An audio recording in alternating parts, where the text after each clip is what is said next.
Mapagpalang araw sa iyo, Sir Seth, at sa inyo mga kagiliw.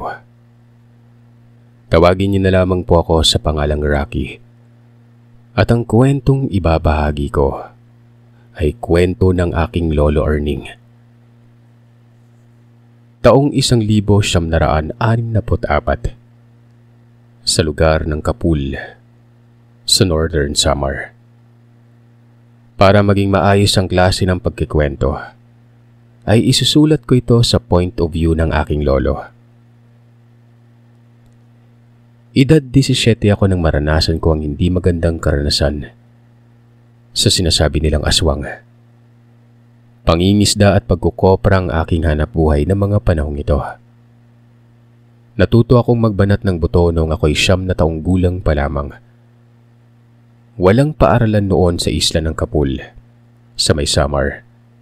Kaya lumaki akong walang alam sa pagbabasa at pagsulat. Umabot na ako ng edad na 15 ay nakiusap ako kay Itang na makitira sa isa niyang kakilala sa bayan para makapag-aral at matuto man lamang magsulat, magbasa at wastong pagbilang. Ayaw ko naman kasing tumandang mangmang at hindi man lamang marunong magsulat noon, kahit ng aking pangalan. Laking pasasalamat ko na lamang nang pumayag si tatay. Nanatili ako sa poder ng kanyang kakilala ng 2 taon. Nagtatrabaho ako habang nag-aaral. Strikto ang kakilala ni tatay na tawagin na lamang natin sa pangalang Mariano. Kababata ni tatay si Mariano. Dati din itong nakatira sa isla pero nung panahon ng ikalawang digmaang pandaigdig ay mas pinili nitong maging espiya. Binayaran ito ng mga Hapon na naging dahilan ng pagkakaroon niya ng maraming pera. Nagtayo ito ng panaderya sa bayan at doon ako nagtatrabaho. Wala akong sweldo. Ang kapalit ng aking pagtatrabaho ay libreng tirahan at pagkain. Kahit strikto si Marciano, wala naman akong naging problema dito. Buo ang loob ko na makapag-aral noon at matuto. Pero makalipas ang 2 taon, saktong 17 ako ay nagkaroon ng problema ang aking amo noon. Nagkaroon ito ng sakit na hindi namin maintindihan. Dinala nila ito sa ospital pero wala namang nakitang mali sa kalusugan niya ang mga doktor. Dinala din nila ito sa manggagamot pero tila ba pinirahan lamang nila ito. Hanggang sa hindi na naasikaso ni Mariano ang kanyang negosyo, naging sanhi ng pagkalugi niya. Nangihinayang man sa aking pag-aaral, wala naman na akong nagawa pa kundi ang umuwi na lamang sa isla. Kahit paano ay nakakapagbasa at nakakapagsulat naman ako. Marunong na rin ako ng tamang pagbilang. Kaya sabi kong sakto na ako sa aking natutunan. Hindi na ako maloloko at maiisa ng mga loko-lokong tao noon. Bumalik ako sa pangingisda pag-uwi ko sa isla. Muli akong tumulong kay tatay at sinasamahan si nanay sa paglalako ng aming paninda. Naging magandang takbo ng aming pamumuhay. Simula nang matuto na akong magbilang at magbasa noon. Hindi kasi kami basta-basta naluloko ng mga taong mapagsamantala. Sa aming pagtutulungan at pagtitipid ay nakapagpundar kami ni tatay ng bangka na kasyang 5 katao. Dahil dito ay naisasama ko sa pangingisda mga kaibigan ko na si Bernisto at Sandro. Hindi katulad ko ay hindi nagkaroon ng pagkakataon ng 2 ito na makapag-aral at matuto. Para hindi manatiling mangmang ang aking mga kaibigan, ako na yung nagtuturo sa kanilang magsulat at magbasa, pati pagbibilang. At para tahimik at makakapagturo ako ng maayos ay doon kami pumupunta sa parola na malapit sa dalampasigan. Dahil porsigido ang 2 kung kaya't mabilis silang matuto. Buwan ng Abril. Nagpaalam si Sandro na sasama ito sa kanyang tatay na magbakasyon sa lugar nito, sa isla ng Siquijor. Sinabi nito na sinasama siya ng kanyang ama dahil namatay ang kanyang itang. Wala namang problema sa amin yun at nakikiramay kami sa pagkawala ng kanyang itang. Medyo natagalan ito sa lugar ng kanyang ama bago nakabalik. At nang bumalik ito ay siya namang pagkakaroon niya ng sakit. Simula noon ay hindi na namin nakakasama ng madalas si Sandro. Bihira na lamang din yon kung lumabas ng bahay nila. Madalas ay sa hapon namin ito nakikita at nakakasama. Saglit lamang yon dahil kaagad din yung nagpapaalam na uuwi na. Hindi na rin ito sumasama sa amin sa pangingisda. Gaw, ano ba talaga yung sakit mo? Minsang tanong ko kay Sandro. Sakit? Wala akong sakit, Gaw. Matagal na akong gumaling. Sagot nito. Mabuti naman kung ganun, Gaw. Ang buong akala ko kasi hindi ka pa magaling eh. Hindi na kasi sumasama. Hindi ka na sumasama sa amin ni Berning. Sagot ko naman dito na ang tinutukoy ko ay si Bernisto. Hindi naman na ito sumagot pa. Yumuko lamang ito at ilang sandali pa ay nagpaalam na itong uuwi na. Tumango na lamang ako dito at tumalis na rin sa pinagtatambayan namin sa playa. Wala si Bernisto ng hapon na ito. Sumama ito sa kanyang ama na pumunta sa bayan. Bago mag alas 7 ng gabi ay dumating naman ito sa bahay para sana sumama sa amin sa pangingisda. Pero tila ba galit na galit ang kalangitan ng gabing yon. Napakalakas ng ulan at tila bagyo kung bumayo ang alon sa karagatan na naging dahilan para maudlot kami sa pangingisda. Ipagpaliban na muna natin ang pagpapalaot ngayong gabi. Wika ni tatay. Kaya nga tay, masyadong malakas ang ulan na may malakas pang pagbagyo ng hangin. Dito ka na matulog, Gaw. Bukas ka na umuwi para hindi delikado yung panahon. Wika ko dito. Sumang-ayon naman si Bernisto na doon na muna matulog sa bahay ng gabing ito. Kinabukasan ay maaga-maaga pa lamang ay umuwi na yon para ipaalam sa kanya magulang na hindi kami nakapagpalaot. Baka kasi mag-alala mga ito. Bumalik ka na lang mamayang gabi, Berning. Maganda pa ang panahon. Pwede na tayo magpumalaot. Bili ni tatay. Opo, Manoy. Babalik na lang ako mamaya. Sagot naman ito. Naging abala naman kami ni tatay sa pagtatahi ng lambat ng araw na yon. Himala namang nakita ko si Sandro ng umagang ito. Lumapit pa ito sa amin ni tatay para makipagkwentuhan. Nagkwento din ito kung anong nangyari sa bakasyon nila ng kanyang ama sa isla ng Siquijor. Natuwa naman kami dahil tila ba bumabalik ng dating paggawin ni Sandro. Pero isang bagay lamang ang napapansin kong mali sa kanya. Tila ba tinamad na itong maglinis ng sarili. May amoy itong hindi ko maintindihan na para bang maasim na malansa. Hindi naman ganito dati ang aking kaibigan. Kung kaya't ang ganitong pagbabago sa kanya ay labis kong pinagtatakhan. Nakipagkwentuhan ito sa amin ni tatay ng mga 2 oras. Pagkatapos ay nagpaalam na rin ito na uuwi na nun. Mabuti naman at magaling na si Sandro, no? Oo nga tay. Alam mo ba, yun yung unang pagkakataon na nakipagkwentuhan siya ng matagal. Di sana'y magtuloy-tuloy na yung paggaling niya. Sinabi ko naman kay tatay na matagal nang sinabi ni Sandro na magaling na siya pero ito ang unang pagkakataon na nakapagkwentuhan sa amin ng matagal. Alas 5 ng hapon, dumating na si Bernisto. Gaw, narinig niyo ba yung nangyari kagabi? Bakit, Gaw? May nangyari ba? May pinatay kagabi sa dalampasigan, Gaw. Sa baba ng parola. Wakwak yung tiyan ng kawawang mangingisda. Pagsasalaysay ni Bernisto. Medyo malapit kasi ang lugar nito sa parola. Ayon pa sa narinig niyang usap-usapan noon ay hindi taga sa kanila ang taong yon. Maaring dumaong lamang ito sa lugar para palipasin ang unos na dumaan.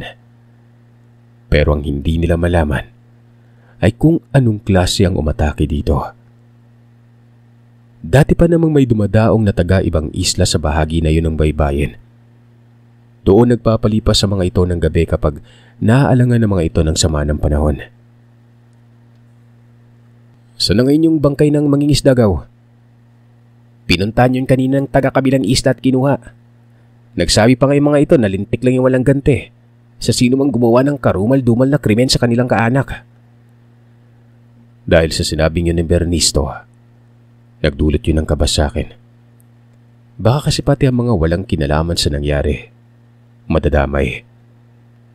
Kilala kasing karamihan sa mga naninirahan sa kabilang isla ay miyembro ng kilusan laban sa gobyerno.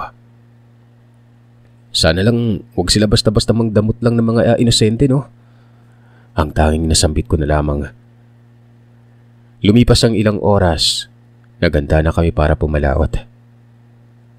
Nang gabing yun ay hindi ko maintindihan ang init ng panahon. Tila ba napakabigat ng hangin sa paligid.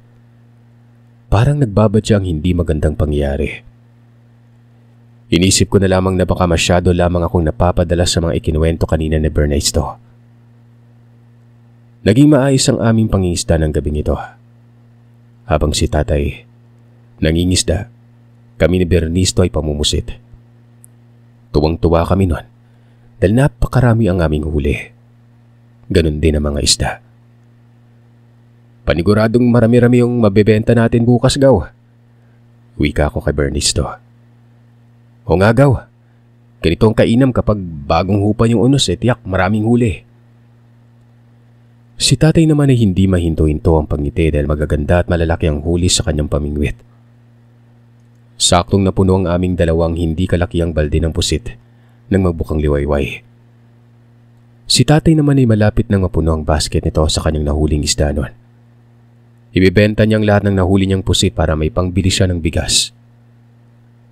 Pagdating namin sa dalampasigan, nagtataka kami dahil maraming tao ang nag-uumpukan sa isang bahagi lamang. Kung kaya't lumapit na rin kami para makiosyoso. Hindi ko napigilan ang maduwal nang makita ko ang bangkay ng isang binatilyo. Kasing edad namin ang nakatihayang bangkay. Wakwak ang tiyan nito at wala nang lamang loob. Nagkatinginan kami ni Bernisto habang nahihintakutan sa aming nakita. Hindi na taga-ibang isla ang bangkay na ito. Dahil nakakatunggali namin ito kapag naglalaro kami ng basketball. Ito rin ang binatilyong karibal ni Sandro sa napupusuan niyang dalaga na si Monica. Hindi ko mapigilan na maduwal sa nakita ko. Kung kaya't lumingon muna ako sa may likod nun. Paglingon ko ay nakita kong ngumingisi si Sandro. Kung kaya't kumunot ang noo ko sa nakita kong reaksyon niya sa pangyayari. Yumuko naman ito, kagad na umalis. Ilang sandali pa ay dumating na ang namumuno sa barangay na magsisiyasat sa bangkay.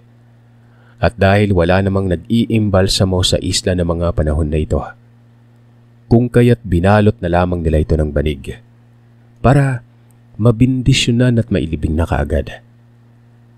Marami ang haka-haka na baka taga-kabilang isla ang may gawa, na baka gumanti ang mga ito dahil sa nangyari sa isang mangingisda na manapadpad sa isla noon.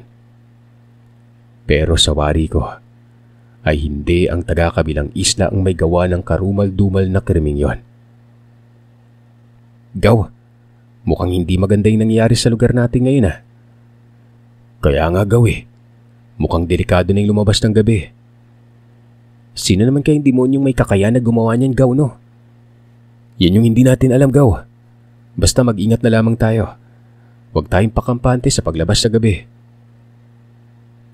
Umiiling-iling ang ulo ni tatay dahil sa nakita naming pangyayari. Maging ito man ay nagbilin sa amin na huwag na basta-bastang lumabas sa gabi nang walang kasama. Kumalat ang balita sa nangyari sa amin sa kabilang isla. Nang minsang makadaupang palad namin ng taong pumunta sa isla namin para kunin ang bangkay ng kanilang kaanak. Nakipag-usap ito sa amin. Madalas kasi pagkatapos ng nangyari sa binatilyo, ay mas pinili na lamang namin na sa umaga na lamang mangisda noon. Para kinagabihan ay nasa bahay na lamang kami. Nang makausap namin ang mangingisda na taga-kabilang isla, sinabi nito na malakas ang kanilang kutob na taga sa amin ang pumapatay. At kung hindi sila nagkakamali, tanging aswang lamang ang may kakayahang pumatay ng ganon kabrutal. Tinanong kami ng mga ito kung meron ba kaming pinaghihinalaan na taong kakaibang kilos sa amin. Hindi ko naman masabi na si Sandro ang taong kinakikitaan ko ng kakaibang kilos noon. Simula nang bumalik ito. Mula kasi nang mangyari noon ay umiba ng tema niya. Hindi na rin ito nakikipag-usap sa amin simula nang masaksiyan namin ang nangyari sa binatilyong nanliligaw kay Monica. Sinabi na lamang namin na wala naman dahil hindi naman talaga kami palagala sa lugar. Hanggang sa nagkaroon ng okasyon sa lugar namin. Fiesta. Nawili kami sa pamamasyal ni Bernisto. Pumunta ito sa bahay. Nawili kami sa pakikipagkwentuhan at syempre, may konting tagay na rin. Maya-maya ay dumating si Sandro. Niyaya naming tumagay saglit pero tumanggi ito. At pumunta lamang ito sa bahay para alamin kung naroroon si Bernisto noon. Andito ako, Gaw. Halika, inom muna tayo. Pagyayaya ni Bernisto sa kanya. Pumasok kasi ito sa bahay para kumuha ng tubig na pangtagay. Ngumisi lamang si Sandro nang malaman na nasa sa amin si Bernisto. Sa aming tatlo, alam namin na si Bernisto ang napupusuan ni Monica. Pero hindi naman ito binigyang pansin ni Bernisto gawa ng kaibigan namin si Sandro. At bilang magkaibigan ay ayaw naming masira ang aming samahan dahil lamang sa isang babae. Muling tinanggihan ni Sandro ang aming pag-aanyaya na tumagay nun. Sumapit ang 7:00 ng gabi. Nagpaalam na si Bernisto na umuwi na. Kung tutuusin ay maaga pa yon kaya hindi pa delikado ang maglakad kahit mag-isa. Sa daanan papasok sa bahay nila Bernisto ay may konting lalakarin nun. May manakanakang kakahuyan na may kabayan din naman. Pero nang makarating na ito sa may bahagyang madilim na bahagi ng daan, ay may biglang sumugod sa kanya mula sa itaas ng puno. Dahil sa gulat ay hindi kaagad na iwasan ni Bernisto ang nilalang. Humingi ito ng tulong pero tila ba hindi siya naririnig ng mga tao sa paligid noon. Tinanong niya ang nilalang kung sino ito at nang sumagot ito ng, "Hindi ako makakapayag na hindian ako ng babaeng mahal ko dahil sa iyo. Papatayin kita para malaman niyang walang ibang pwedeng magmahal sa kanya, kundi ako lang." Sabay sugod na muli kay Bernisto. Naguluhan si Bernisto sa sinabi nito sa kadahilan ng wala naman siyang babaeng nililigawan noon. Nang susugod na muli ang nilalang ay kaagad namang binunot ni Bernisto ang kanyang patalima. At nang sumugod ito, palihis niyang sinaga ang pagsugod nito gamit ang kamay niyang may hawak na kutsilyo. Nasugatan niya ang nilalang sa braso. Kasunod nito ay ang mabilis niyang pagtaga ng patalim sa lupa. Pambasag yon. At nang muli pa sanang susugod ng nilalang, ay nagtaka siya nang bigla na lamang itong umatras. Pumasok sa may kakahuyan. Doon na lamang nakita ni Bernisto na may mga tao pala sa kanyang likuran noon. May daladalang sulo ang mga ito. Nagulat sila na makita nila si Bernisto na duguan. Tinamaan siya ng saksakin siya ng nilalang gamit ang mahaba nitong kuko. Kung kaya't tinulungan siya ng mga tao na makauwi sa kanilang bahay. "Kuya Berning, anong nangyari sa'yo?" Tanong ng kapitbahay ni Bernisto na siyang sumaklolo sa kanya. Hindi ko nga alam eh. Bigla na lang may sumalakay sa akin na aswang ba yun? Pinagbintangan. Inagaw ko daw yung babaeng mahal niya. Wala naman akong nililigawang babae. Tinanong naman siya ng kanyang ama kung nasugatan niya ba ang nilalang. Umuo ito. Kung kaya't kaagad na kinuha ito ng kanyang ama, yung patalim. Binuhusan ito ng mantika ang kutsilyo at kaagad na isinalang sa apoy. "Tingnan natin kung makakayanan itong pagalingin ng sugat niya," wika ng ama ni Bernisto noon. Naniniwala kasi ito sa sinasabi ng mga manggagamot na hindi kayang pagalingin ng mga aswang ang kanyang sugat kapag isinalang sa apoy ang patalim na nakasugat dito. Maliban sa hindi nito kayang pagalingin ang sugat, ay iinit ang sugat nun at mamamaga. Kinabukasan ay muling may nakitang bangkay sa ibaba na bahagi ng parola. Ganon pa rin ang estilo ng pagpatay. Wakwak ang tiyan at walang lamang loob. Napailing na lamang kami sa pangyaring karumal-dumal na krimen sa lugar namin. Pero ng mga sandaling yon ay hindi pa rin mahuli-huli ang may kagagawan ng krimen na ito. Nagtataka ako dahil hindi nakapunta sa bahay si Bernisto. Kung kaya't ako nang pumunta sa bahay niya.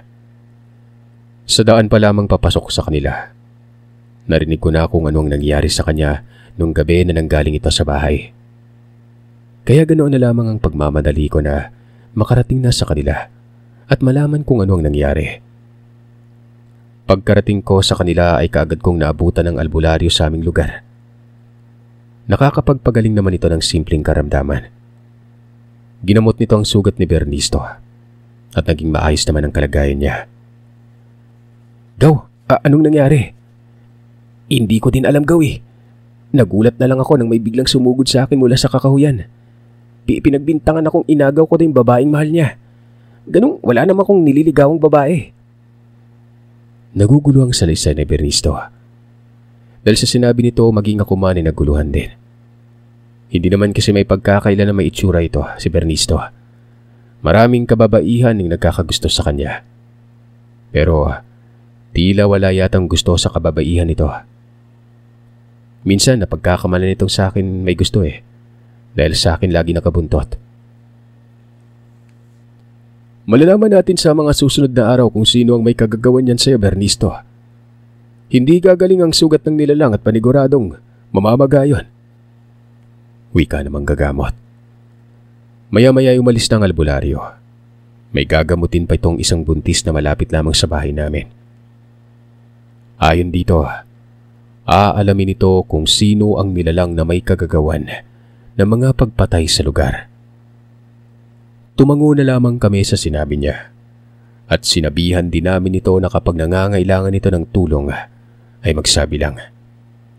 Nakakatakot man pero kailangan naming maging matapang para matapos ng katatakotang pinapakalat ng kung anumang klase ng nilalang ang pumapatay sa mga tao sa amin. Nang umalis na ang mga tao ay kinausap ako ni Bernisto. May suspetsya ito kung sino ang nilalang na may gawa ng pagpatay. Gaw, isang lang yung babae na nagtapat sa akin ng nararamdaman niya. Si Monica. Ayaw ko mang isipin pero sinisigaw ng isipan ko na si Sandro yung umatake sa akin eh. Wika nito. Sinabi din ito na nasugatan niya ang nilalang sa braso. Napapailing naman ako sa isipin na si Sandro ang nagtangka sa buhay ng kaibigan namin. Ayaw ko itong paniwalaan pero ito din ang sinisigaw ng isipan ko. Bago pa man mag-alas 5 ng hapon ay nagpaalam akong uuwi na sa amin. Ipinaalam ko rin kay Bernisto na hindi na muna kami mangingisda ni tatay. Sa daan ko pauwi sa bahay nakasalubong ko si Sandro. Mabuti na lang at sa parte ito na maraming kabayan.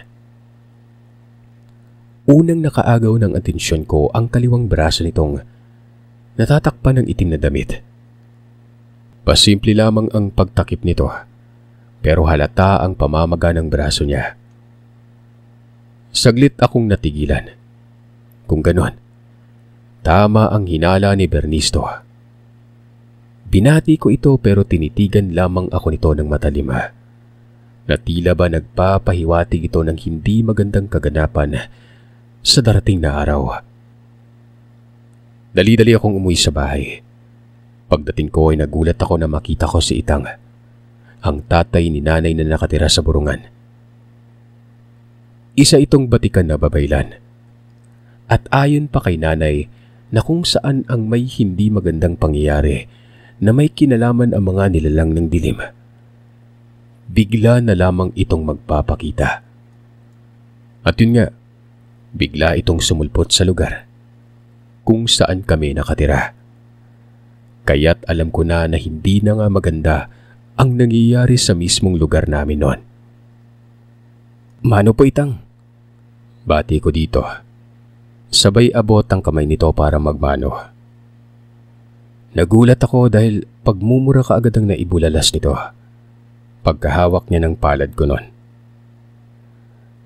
Minarkahan ka na ng aswang apo. Sabi nito habang tinatapik ang balikat ko. Nagulat naman ako sa sinabi na ito ni Itang. Hindi ko inaakala na ganito pala ang kalala ang sitwasyon sa aming lugar. at napapaisip ako kung ano ang nagawa ko, kung bakit ako may marka. Ganun pa man ay may naisip na akong dahilan kung bakit nun. Pinagpahinga na muna namin si Itang dahil pagod ito sa biyahe. Pero bago pa man ito nagpahinga, tinanggal muna nito ang marka sa akin ng nilalang. Gamit ang kanyang langis na kadalasan niyang gamitin sa kanyang panggagamot. Hindi ko alam kung bakit pagkatapos ako nitong gamutin, ay tila ba kaagad akong napagod. Pakiramdam ko ay maghapon akong nagtatrabaho ng mabigat, na hindi ko mapigilan ang pagsara ng talukap ng aking mga mata. Nagising na lamang ako kinabukasan, nakatabi ko na ang albularyo na gumamot kay Bernisto. May bendang tagiliran nito na siyang ikinagulat ko noon. Bumangon ako para magtanong kina tatay at nanay kung anong nangyari.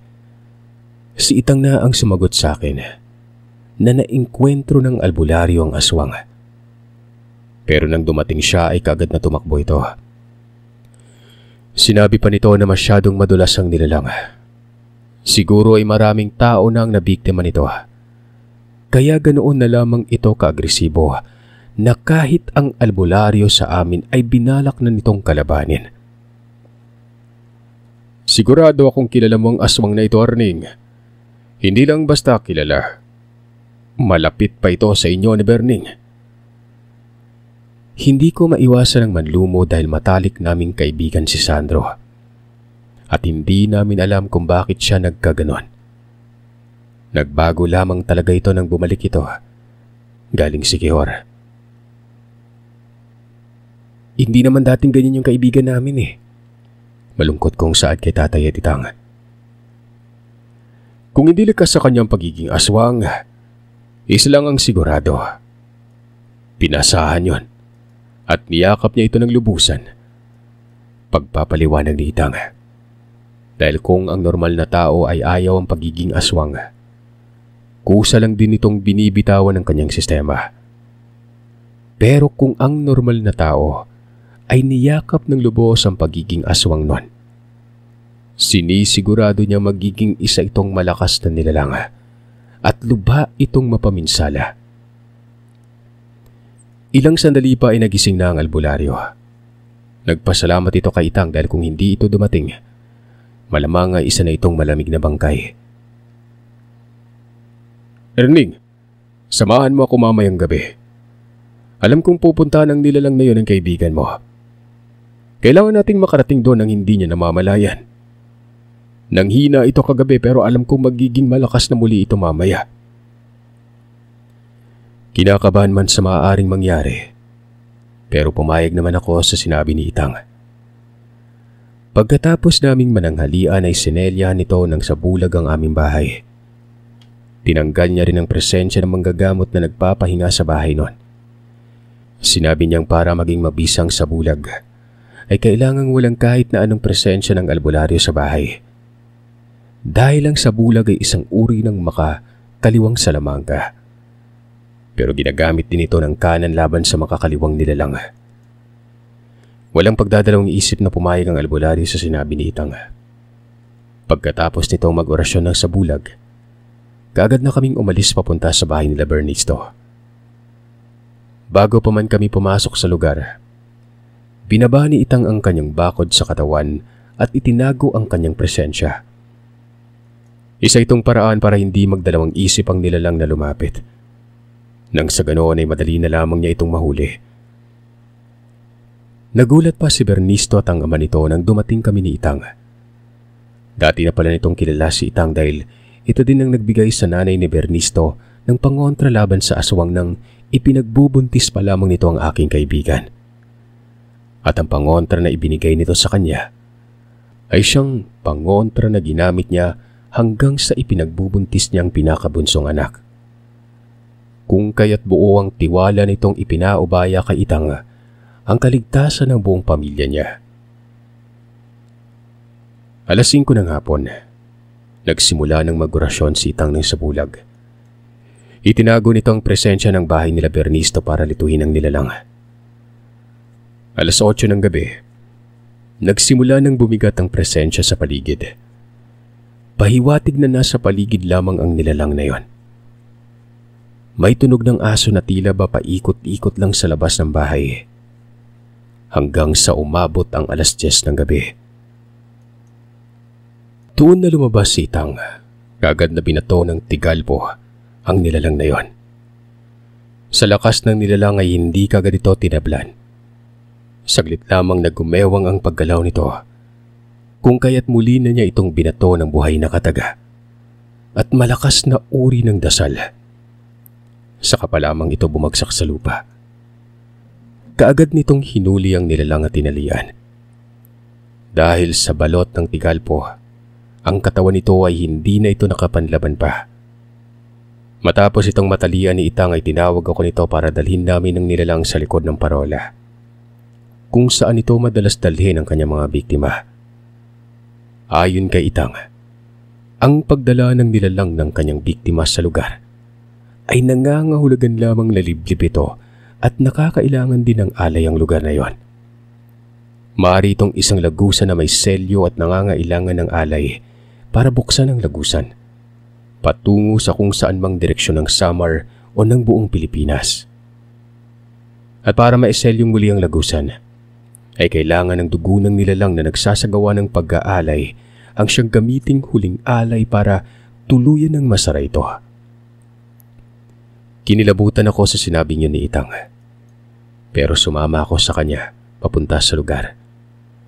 Nang marating namin ang likuran ng parola, namangako sa nakita. Meron itong 2 napakalaking bato na may hugis pinto sa gitna. Sa hugis pintong yun niya isinandal ang nilalang na noon ay hugis kambing pa ang ulo. Ang mga kamay ay maitim na mabalahibo. Ganun din ang buong katawan niya hanggang paa. Habang nagsasagawa ng orasyon si Itang, ay napapikit na lamang ako dahil ayaw kong makita kung paano niya gilitan ng pulso ang kaibigan ko. Nang bumalik ito sa ulirat ay malakas itong sumigaw. Hindi ko maintindihan kung baka ba o aso ang aking naririnig noon. May panaka-naka din itong tunog ng isang napakabangis at nakakapangilabot na nilalang. Hanggang sa manahimik na ito ng tuluyan. Sa pagmulat ko ng mga mata, ay ang hubot-hubad na si Sandro ang nakita ko. Napuno ng dugo ang hugis pinto na batong yon. Kagad namang kinuha ni Itang ang kanyang langis at ibinuhos sa buong katawan ni Sandro. Agad itong umusok at naging abo, at kalaunan ay hinigop ng pintuan ng dugo nito, kasama ang kanyang abong katawan. Kasunod nito ay ang paglaho ng hugis pintuang batong yon. Ilang sandali pa ay puro kakahuyan na lamang ang aking nakita kaya inakala ko na namamalikmata na lamang ako noon. Matapos ang pangyayaring ito ay bumalik na sa dati ang aming lugar. Ang pamilya at bahay nila Sandro ay tila bahangin na lamang na nawala sa kinatitirikan nito. Yun bang parang hindi kailanman umiral yung mga yon? Tinanong ko si Itang kung bakit ganun ang nangyayari at bakit parang walang alam ang mga tao sa amin sa pamilya ni Sandro.